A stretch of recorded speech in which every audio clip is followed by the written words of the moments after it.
The Lakers' quest for title number 18 begins today against the defending champs. USC football may have as many as 6 new starters at the end of the spring practices, and Walker Buehler doesn't look like he's ready to come back to the Dodgers. Good morning. I'm James. This is your daily dose of sports and snark for the greatest sports city in the world, Los Angeles. This is the faithful Angelenos morning report. So it is April 20th, 2024. I am back in St. Loser misery. Sucks for me. What doesn't suck, we added a new subscriber to the Angeleno Familia. Thank you for getting in on the ground floor. And if you like being in the know about LA sports, clickety-clack the like button. Clickety-clack the subscribe button. There's a notification bell. Hit that. It'll let you know when we drop new content. Sharing is caring. Let people know we exist, and by all means comment. Now, before we go through the news and notes, a look at the scoreboard. The only couple of optimistic things I can say right now about the Dodgers is that even after they lost yesterday to the Mets 9-4, they're still in first place. That, and frankly, the Dodgers typically stink during the first part of the year while they try to figure out the pitching staff. And then they go out and they win 105 games. So try not to lose faith. It's not a big deal yet. Meanwhile, today, the Lakers are at Denver at 5:30, game 1 in the first round of the NBA playoffs. We're going to break that down a little bit more in a few moments.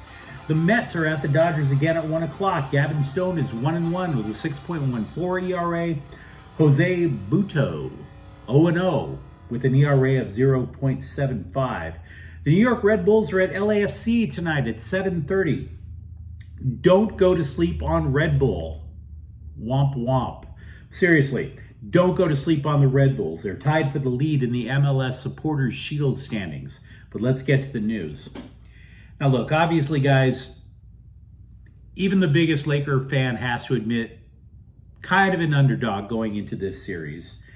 And it's actually a frustrating sense of being an underdog, because the Lakers front court is not only a strength, it's better than every team in the NBA.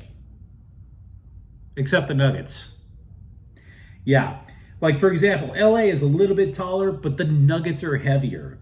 And if you think about it, you could see how that plays into things. You have Nikola Jokic just basically wearing down Anthony Davis because he's so much thicker than AD is.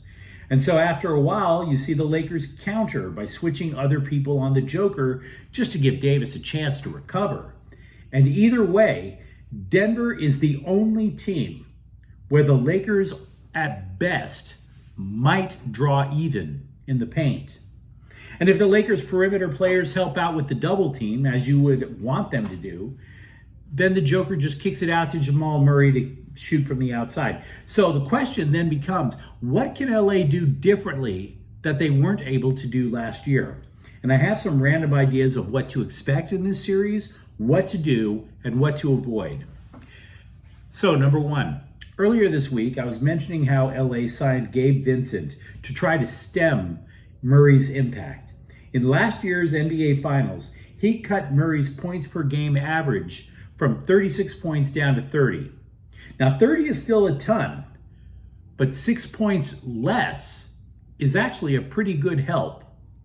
Vincent, of course, only played 7 games this year due to a knee injury, but maybe, just maybe, Vincent can contribute well in this series because he did play a role in the Lakers' victory over New Orleans in the play-in game.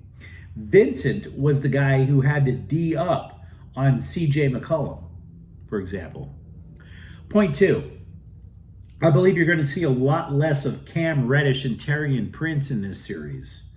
The Lakers have been stagnating with Prince on the floor. It was one of the toughest lessons that Darvin Ham had to learn as the season went on. Point 3, you might have read a lot about Denver's clutch time execution.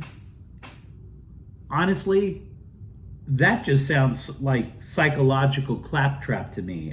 And I've only read a little bit of Carl Jung, so I can't give you an accurate representation of psychology on the court.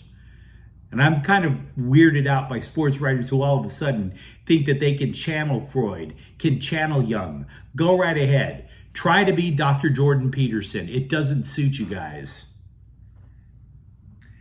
Point 4. There's another thing that the Lakers have going against them. They spent much of the season trying to settle on a lineup, whereas Denver knows exactly what each of their players' roles are. For example, you got the two-man game we mentioned earlier, Joker and Murray. Meanwhile, on the outside, you have Michael Porter, Kentavious Caldwell-Pope. They'll either slash, or if Murray gets the double team, they get the kick out to shoot for the 3. Aaron Gordon always gets the table scraps. Gordon is only valuable, frankly, because he's the guy who tries to wear down LeBron James. But, both Gordon and Murray can be exploited on defense. Now, I know I just said that Gordon is the guy that sticks LeBron James, and he's physical, and he's tall, and he's athletic. But James has the pedigree and the moxie. What do I mean by that?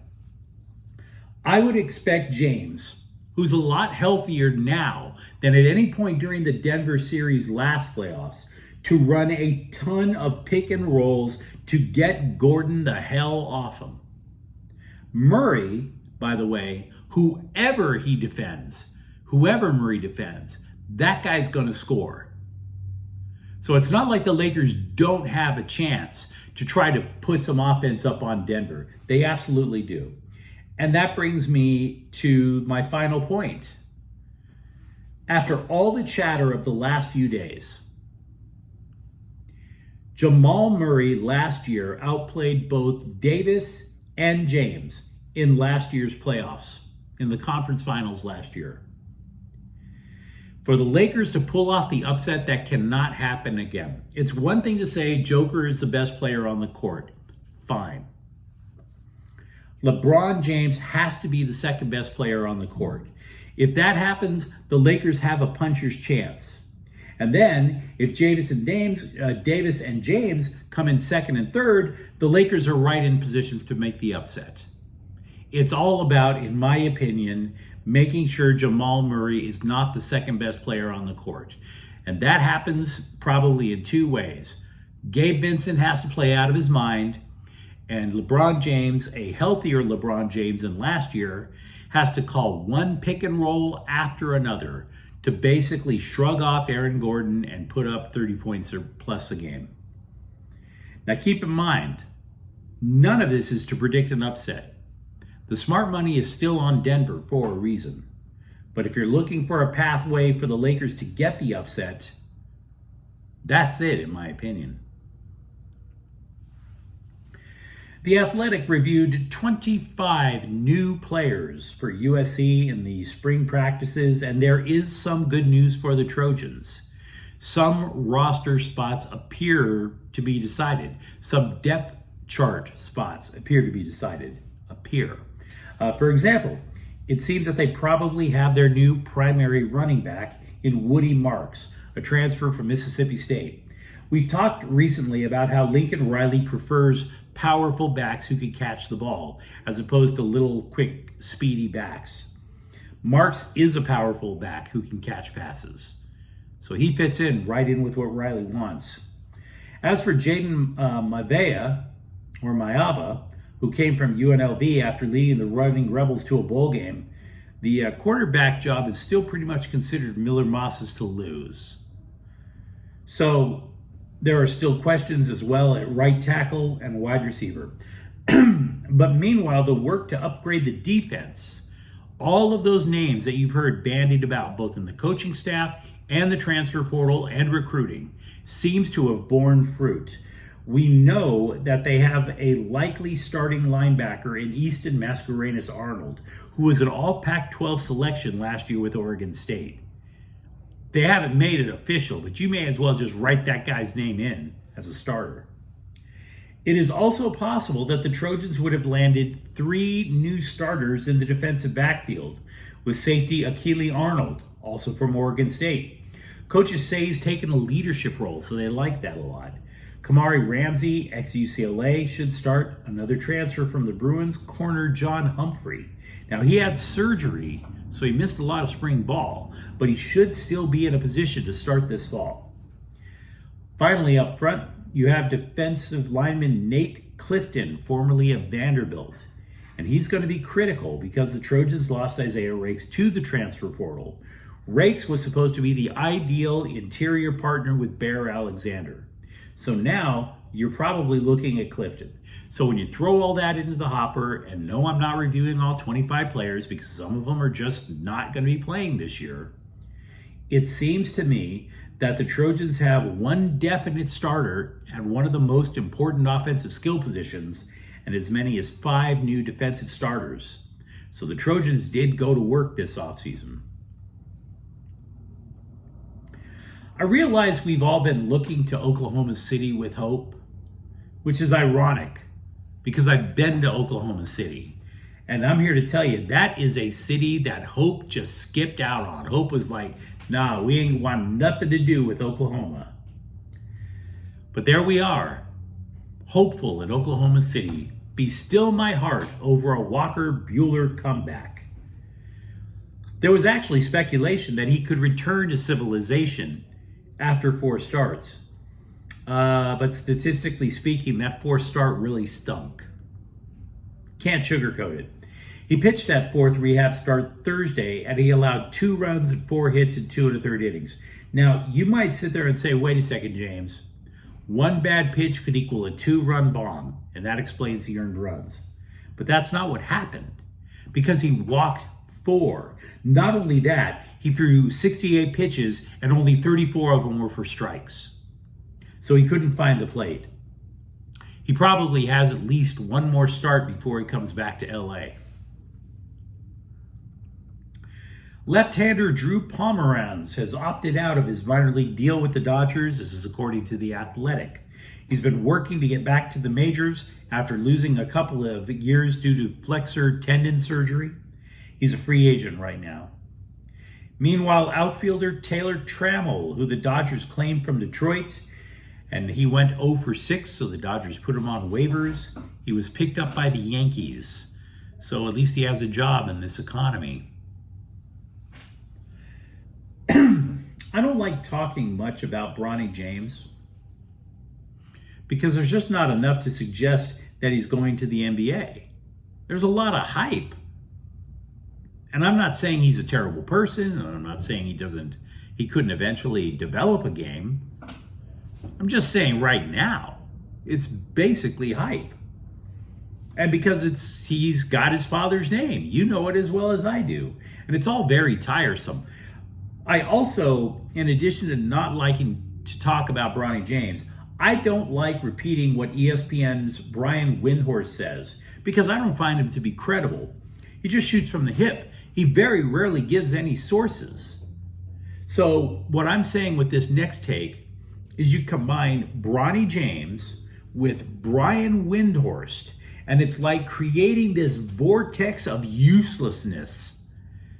But we have to talk about it because, again, it's national news. Windhorst went on the Pat McAfee show this week and said NBA scouts believe Andy Enfield did not play James to his best capabilities because Enfield played James as a wing. Quote, USC didn't play him at his position. The scouts are saying that he should go play somewhere that he could be the point guard, unquote. To which I would say the following. 1, okay, maybe Bronny James is a point guard because they list him at 6'4", but he's probably more like 6'2". Second point, he was never going to play point guard at USC last year. Anybody remember Isaiah Collier? Anybody remember Boogie Ellis? He wasn't going to play point guard. The only way he was going to get on the court was to play wing. That's not Andy Enfield's fault. That's on the depth chart, and that's on Bronny James not working his way up, which I realize he couldn't do because he had a cardiac incident. Final point. If the goal is to have Bronny James play point guard, well, I know a school that would be happy to give him those minutes next year. It's USC. Think about that. Windbag. The Clippers were fined $25,000 for not properly disclosing the availability status of Paul George, Norman Powell, and Russell Westbrook before its regular season finale Sunday. 25,000. You know, I took the liberty of going to CarMax. You can actually get a 2020 BMW with 31,000 miles on it for $25K. Now, for real, do you really think that Steve Ballmer heard about this fine and wept uncontrollably?